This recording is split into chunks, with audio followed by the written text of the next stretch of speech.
Hello बच्चों। आज का अपना टॉपिक क्लास 11 से है, जिसमें हम करने जा रहे हैं एब्सोल्यूट एरर और रिलेटिव एरर। तो एब्सोल्यूट एरर क्या होता है?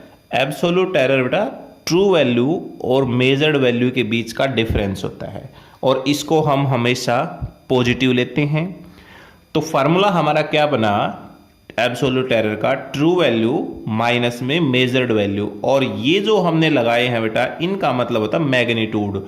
और जब इससे कोई भी क्वांटिटी बाहर आएगी तो वो हमेशा पॉजिटिव आएगी। ठीक है, तो हमने क्या मान लिया? A1, A2, A3 and so on AN तक हमने वैल्यूज मान ली, n मेजर्ड वैल्यू है। तो ट्रू वैल्यू अगर निकालें हम, तो ट्रू वैल्यू के लिए क्या करेंगे? इन सब का मीन कर देंगे। तो ए मीन वो किसके बराबर हो जाएगा? जितनी हमारे पास जो टर्म है उन सब को ऐड कर देते हैं और जितने टोटल नंबर है उससे डिवाइड करवा देते हैं, तो ये हमारे पास इनका मीन आ जाएगा, या यूं कहें ट्रू वैल्यू हो जाएगी हमारे पास। ठीक है, क्या बन जाएगी? ये ट्रू वैल्यू बन जाएगी। तो अब एब्सोल्यूट एरर देखिए हर एक मेजरमेंट में कितना होगा। Absolute error in each measurement, हर एक मेजरमेंट में। तो एरर जो बताया है उसको हम कैसे डिनोट करते हैं? Delta A1। ये मान लिया, डेल्टा का मतलब है कुछ ना कुछ चेंज आया है, किसके अंदर? A1 मेजरमेंट के अंदर चेंज आया है। तो वो कितना होगा? ट्रू वैल्यू कितनी है? A मीन, और इसमें से मेजर्ड वैल्यू घटा देते हैं यानी 1, और पॉजिटिव आएगा तो इसका मतलब मैग्नीट्यूड हो जाएगी। ऐसे ही डेल्टा A2 किसके इक्वल हो जाएगा? A मीन माइनस में क्या हो जाएगा? A2 एंड सो ऑन, जो है हम इस प्रकार से चलते रहेंगे, और कहां तक? डेल्टा AN तक, और वो किसके इक्वल? A मीन माइनस में AN के बराबर हो जाएगी। तो यहां से अगर हम देखें, जो मीन है हर एक एब्सोल्यूट एरर का, तो उसे हम क्या कह देते हैं? Mean absolute error. The mean of each absolute error is called mean absolute error. Mean absolute error, ठीक है। जो मीन है हर एक एब्सोल्यूट एरर का, इन सब के जो ये हमारे पास एब्सोल्यूट एरर हैं, इन सब का मीन निकाल दें तो वो हमारे पास किसके बराबर आ जाएगा? वो मीन एब्सोल्यूट एरर के बराबर आ जाएगा। और उसको हम कैसे लिखेंगे? जो हमारे पास ये टर्म थी पूरी total, delta A is equal to delta A1 plus delta A2 plus and so on delta AN divide by n के बराबर, ये हमारे पास क्या आ जाएगा? मीन एब्सोल्यूट एरर आ जाएगा। अब है रिलेटिव एरर। रिलेटिव एरर क्या होता है? ये रेशियो होता है mean absolute error to mean value. It is ratio of mean absolute error to mean value. ठीक है, मीन वैल्यू और मीन एब्सोल्यूट एरर का ये रेशियो होता है, यानी relative error is equal to हो जाएगा mean absolute error divide by mean value. तो रिलेटिव एरर है उसको डेल्टा से डिनोट करते हैं, इस प्रकार से इसको लिखा जाता है, और ये किसके इक्वल हो जाएगा? Delta A divide by A mean, इसके बराबर हो जाएगा। ठीक है, रिलेटिव एरर को फ्रैक्शनल एरर भी बोल देते हैं।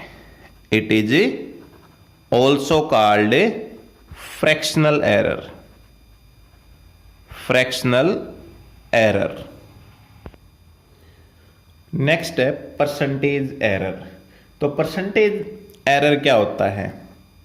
जो रिलेटिव एरर होता है उसकी परसेंटेज ही परसेंटेज एरर कहलाता है। ठीक है, the percentage of relative error, relative error. ठीक है, रिलेटिव एरर की परसेंटेज क्या कहलाएगी? Percentage error. यानी यहां पर अगर परसेंटेज एरर देखें तो किसके इक्वल हो जाएगा? रिलेटिव एरर गुणा में 100% इज इक्वल टू, या रिलेटिव एरर क्या था हमारे पास? डेल्टा ए डिवाइड बाई ए जो मीन हो गया आपके पास, इनटू में 100% जो हो जाएगा। ठीक है, ये किसके इक्वल हो जाएगा? परसेंटेज एरर के इक्वल हो जाएगा। अब इससे रिलेटेड जो है न्यूमेरिकल प्रॉब्लम देखते हैं बेटा एक। देखिए इसमें क्या कहता है, in an experiment of vernier caliper. एक डिवाइस होती है बेटा जिसके द्वारा हम जो है वो डायमीटर मेजर करते हैं। कोई स्फेरिकल बॉडी हो गई छोटी जो है, उसका डायमीटर मेजर करते हैं। डेप्थ जो है, किसी की हाइट जो है, ये हम इंटरनल डायमीटर और एक्सटर्नल डायमीटर जो हम ये मेजर करते हैं। तो यहाँ हमारे पास एक सिलेंड्रिकल बॉडी है और उसका डायमीटर कहता है इसमें अलग अलग पोजीशन के ऊपर जो ऑब्जर्व किया गया वो मिला 2.24, 2.22, 2.26, 2.23, 2.25। इस प्रकार से कोई सिलेंड्रिकल बॉडी है तो उसका डायमीटर अलग अलग पोजीशन के ऊपर, एक बार यहाँ, एक बार यहाँ, एक बार यहाँ जो है वो मेजर किया गया। तो हर बार इतना इतना जो है वो सेंटीमीटर्स के अंदर आया। तो कहता है कि कैलकुलेट करो मीन डायमीटर क्या होगा उसका, मीन एब्सोल्यूट एरर क्या होगा, रिलेटिव एरर क्या होगा और परसेंटेज एरर क्या होगा। तो देखिए इसको, इसमें क्या क्या दे रखा है?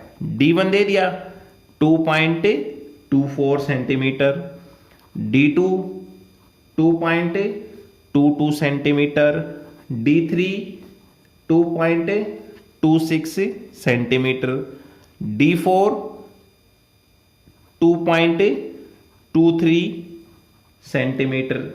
ऐसे ही D5 कितना दे दिया? 2.25 सेंटीमीटर। ये डायमीटर दे दिया।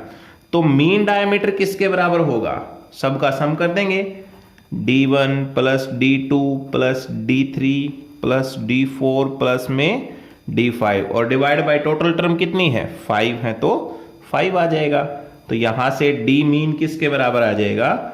इन सब का मीन कर देंगे, प्लस 2.22, 2.26, 2.23 और 2.25 डिवाइड बाई 5 के बराबर आ जाएगा। और इन सब को कैलकुलेट करोगे बेटा तो ये आ जाएगा 11.20 डिवाइड बाई 5। और इसको जब आप सिंप्लीफाई करोगे तो ये जो रिजल्ट आएगा वो आपका 2.24 सेंटीमीटर आएगा। तो मीन डायमीटर कितना आ गया हमारे पास बेटा? 2.24 सेंटीमीटर हमारे पास से मीन डायमीटर आ गया। ठीक है, अब नेक्स्ट हम कैलकुलेट कर रहे हैं वो है मीन एब्सोल्यूट एरर। तो इसका हम मीन एब्सोल्यूट एरर कैसे निकालेंगे? Mean absolute error.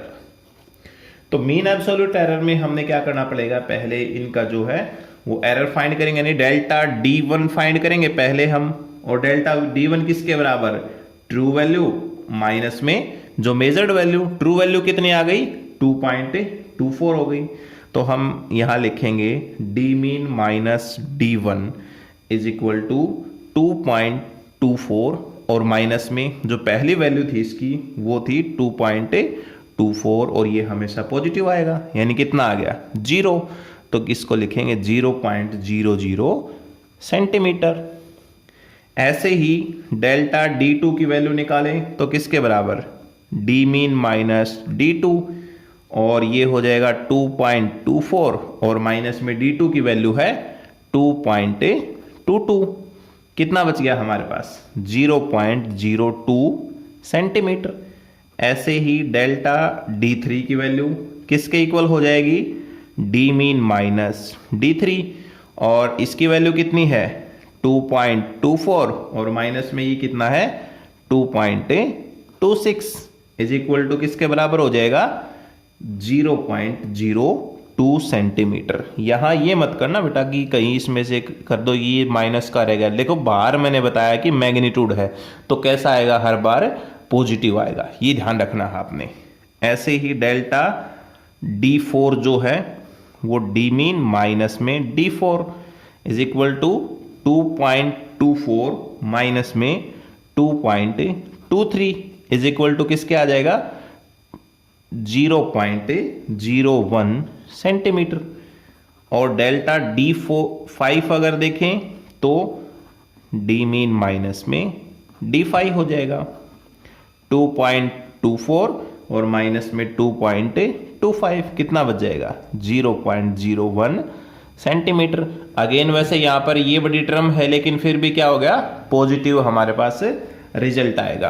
अब हमने क्या निकालना है डेल्टा D हमने कैलकुलेट करना और डेल्टा D किसके बराबर हो जाएगा delta D1 plus delta D2 plus delta D3 plus delta D4 और plus delta D5 divide by 5 हो जाएगा। ये सारी जो टर्म दे रखी हैं उनको ऐड कर दो तो हमारे पास डेल्टा जो D है वो किसके इक्वल आ जाएगा। इन सब को आप ऐड करोगे बेटा यहाँ फॉर्मूले के अंदर ये सारी वैल्यू आपने रखनी है तो ये आ जाएगा 0.06 डिवाइड बाई 5 के इक्वल। और इसको सिंप्लीफाई करोगे तो 0.012 आपके पास आ जाएगा 0.012 सेंटीमीटर ये आपके पास आ जाएगा। ठीक है तो हमारे पास मीन एब्सोल्यूट एरर निकला है ये। अब क्या है रिलेटिव एरर। ठीक है मीन एब्सोल्यूट एरर के बाद क्या था हमारे पास रिलेटिव एरर। तो रिलेटिव एरर क्या बताया था अभी अभी आपको रिलेटिव एरर जिसको हमने डेल्टा से डिनोट किया था तो क्या हो जाएगा डेल्टा D जो डिवाइड बाई D है आपके पास ये किसके इक्वल रिलेटिव एरर के इक्वल यानी mean absolute error divide by mean value. तो मीन एब्सोल्यूट एरर कितना निकला है हमारे पास 0.012 और मीन वैल्यू कितनी थी 2.24।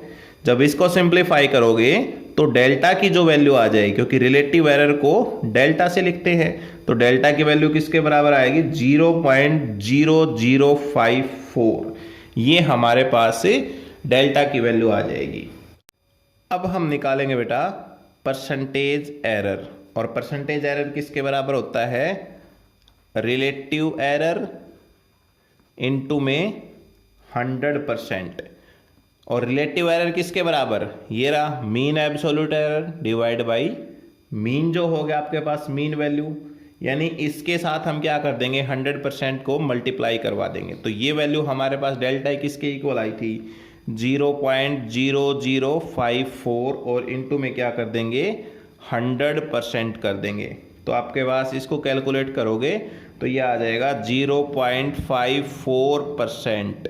ठीक है ये आपके पास परसेंटेज एरर आ जाएगा। तो इस प्रकार की जो न्यूमेरिकल प्रॉब्लम है वो आपकी बुक में मिलेंगे बेटा एक्सरसाइज में दे रखी होंगी तो वो आपने करके देखनी है।